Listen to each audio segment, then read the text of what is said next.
хөтөж тайлбарлагчдад эрх олох сургалт боллоо. Аялал жуулчлалын байгууллагуудын хөтөж тайлбарлагч нарт жил бүр уламжлал болгон зохион байгуулагддаг Чингис хаан үндэсний музей тайлбар хийх эрх олох сургалт 2022 оноос эхлэн эдүгээ 5 дахь жилдээ 8 дахь удаагийн сургалтаа амжилттай зохион байгууллаа. Энэ сургалтын гол ач холбогдол бол мэргэжлийн хөтөж тайлбарлагчид гадаад дотоодын буюу Монголын түүхийг сонирхон ирж байгаа жуулчдад Монголын хаад зургалтын төр төсний уламжлалын түүхийг үнэн зөвөр тайлбарлах ийм одоо эрхийг Чингис хаан үндэсний музейгээс олгож байгаагаар давуу талтай ач холбогдолтой.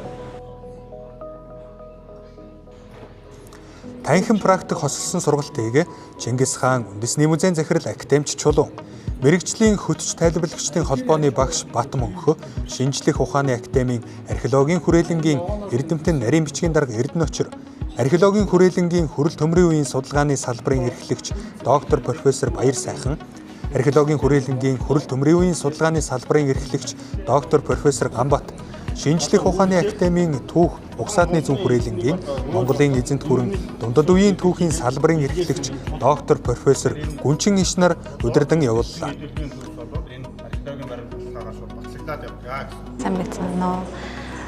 Өнөөдөр болж байгаа нэг Чингис хааны музей тайлбарлах сургалт гэдэг дээр ерөнхийдөө бас яг түүхэн онцаг талаа дарааллаараа Чингис хааныхаа музей дээр яаж зөв зохистой жуулчдад тайлбар хийх вэ гэдэг талаар бас өөртөө нөгөө суур мэдлээ илүү бас дэлгэн одоо гүн гүнзгий болохын тулд энэ мэдл сургалтанд хамрагдаж ирлээ. Тэгээд энэ сургалт маань эхлээ явж нөгөө бодож байсан, сурж байсан, мэдчихсэн юм илүү нөгөө хөргөжүүлээд тайлбарлал авч байгаа мэрэгжлийн хүмүүстээс авч байгаадаа бас баярлалаа. Академич Чулуун тус музейн Чингис хааны угсааны хаад язгууртны танхим, дэлхийд дахин ба монголчууд Монгол бахархлын танхим, Чингис хааны шүтээн их өргөөнд биечлэн тайлбар хийлээ.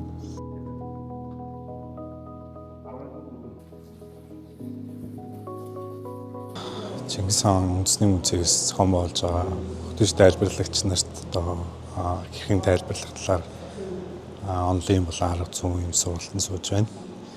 Тэгээд энэ сургалтнаас ерөнхийдөө бол маш их үр дүн гарах байхаа гэж найдаж байна. Тэгээд ийм сургалт зохион байгуулж байгаа музей хамт олондоо баярлалаа. Жилээс жилд оролцогчдын тоо нэмэгцээр байгаа ээлжид сургалтанд 40 байгууллагын 70 гаруй аяллаа хөтөж тайлбарлагчид хамрагдаж сертификат үнэмлэхээ гардан авлаа. Сургалтыг Чингис хаан үндэсний музейн судалгаа сан хөмөргийн төв, эрдэм шинжилгээ кураторын баг хамтран зохион байгуулав.